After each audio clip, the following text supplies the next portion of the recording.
Hello नमस्कार जी, कैसे हैं आप सभी। आशा करता हूँ कि आप सभी बढ़िया होंगे और स्वस्थ होंगे। तो आज का हमारा जो वीडियो का टॉपिक होने वाला है वो होने वाला है प्रकाश का परिवर्तन किसे कहते हैं और प्रकाश के परिवर्तन के कितने नियम होते हैं। ये सबसे वीवीआई सब्जेक्टिव क्वेश्चन है जो बिहार बोर्ड द्वारा हर साल पूछा जाता है और ये 2 नंबर का क्वेश्चन है जिसे हम आज सॉल्व करने वाले हैं। अगर आप इस पूरे वीडियो को देख लेते हैं तो आपका 2 नंबर कहीं नहीं जाने वाला है। तो आप सभी से बस एक छोटी सी रिक्वेस्ट है कि आप हमारे चैनल पर नए हैं तो चैनल को सब्सक्राइब कर दीजिए और वीडियो को लाइक कर दीजिए। चलिए आगे बढ़ते हैं। प्रकाश का परिवर्तन किसे कहते हैं। हमारे सामने जो उत्तर है ये एकदम साधारण भाषा में समझाया गया है जिसे आप सभी अच्छे तरीके से समझ लें तो आपको ज़रूर याद आएगा।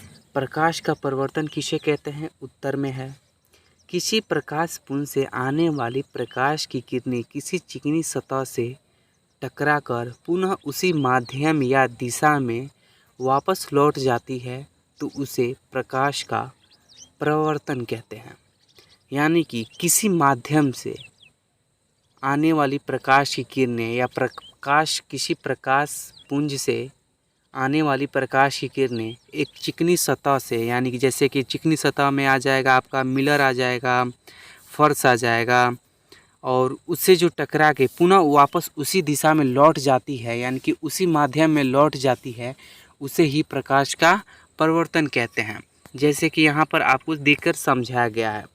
ये है माध्यम यानी कि चिकनी सतह है। मान लीजिए इसे मिलर यानी कि आईना मान लीजिए, ये से माध्यम है और यहाँ से एक प्रकाश आ रही है, यानी कि किसी प्रकाश पुंज से एक प्रकाश आ रही है और ये चिकनी सतह से टकराकर पुनः उसी दिशा में लौट जाती है तो इसे क्या बोलेंगे। इसे हम लोग प्रकाश का परिवर्तन बोलेंगे। जैसे कि मान लीजिए शादी ब्याह में आप लोग जाते हैं तो देखेंगे कि एक लड़का होता है जो बहुत बनचर होता है।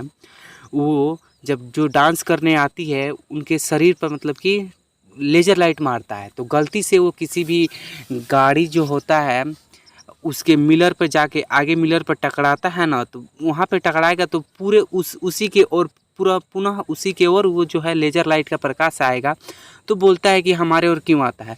अरे उस बकलोलो को पता नहीं है कि वहाँ पे प्रकाश का परिवर्तन का नियम काम करता है। इसीलिए आप लोग बारात शादी में ऐसा काम मत कीजिएगा। इतना तो आपको समझ में आ ही गया होगा कि जब एक चिकनी सतह है और ये प्रकाश है, ये प्रकाश आ रहा है कहाँ से, तो एक प्रकाश पुंज से एक प्रकाश आ रहा है और ये चिकनी सतह है और ये एक माध्यम है। मान लीजिए एक माध्यम या चिकनी सतह या जो भी मानना हो आप इसे मान सकते हैं और यहाँ से एक प्रकाश आ रही है तो जब चिकनी सतह से प्रकाश टकराएगी तो पुनः उसी दिशा में न जाएगी जी। इतना तो आपको समझ में आ गया। अब चलिए इसके नियम के बारे में हम समझते हैं। अब यहाँ पर आ गया प्रकाश के परिवर्तन के कितने नियम होते हैं। प्रकाश के परिवर्तन के कितने नियम होते हैं तो आप सभी को बहुत आदमी जो है वो नहीं जानते होंगे और जो पहले से पढ़े होंगे उनको ज़रूर पता होगा।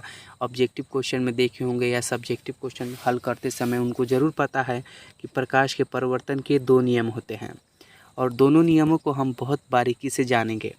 तो प्रकाश के कितने नियम है प्रकाश के परिवर्तन के। तो प्रकाश के परिवर्तन के 2 नियम हैं। पहला नियम है आपतित किरण परावर्तित किरण, यानी कि आपतित किरण परावर्तित किरण और आपतन बिंदु पर डाला गया अभिलंब तीनों एक ही तल में होते हैं। यानी कि आपतित किरण और परावर्तित किरण और आपतन बिंदु पर डाला गया अभिलंब तीनों कहाँ पे होते हैं, तो तीनों एक ही तल पे होते हैं। जैसे कि यहाँ पर पहला डायग्राम में बताया गया है।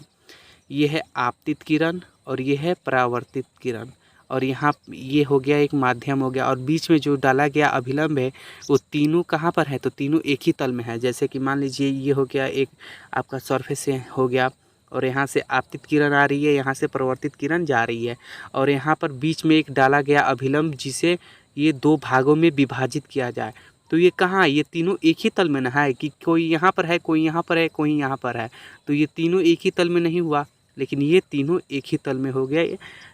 आप तो परिभाषा में समझ ही गए होंगे कि आपतित किरण परावर्तित किरण और आपतन बिंदु पर डाला गया अभिलंब तीनों एक ही तल में होते हैं, जो यहाँ पर आपका डायग्राम दिया गया है 1 में।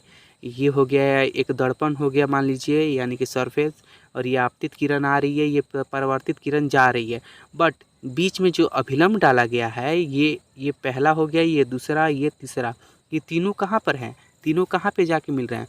तीनों एक तल पे मिलते हैं, यानी कि तीनों एक ही तल में होते हैं। अब दूसरे में चलते हैं।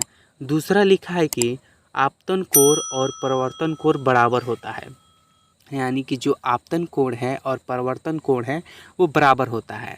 दूसरा का यहाँ पर है एक माध्यम है, जैसे मान लीजिए इसे दर्पण मान लीजिए, सरफेस मान लीजिए, ये आपतन कोण है, ये परावर्तन कोण है, ये दोनों एक ही बराबर है।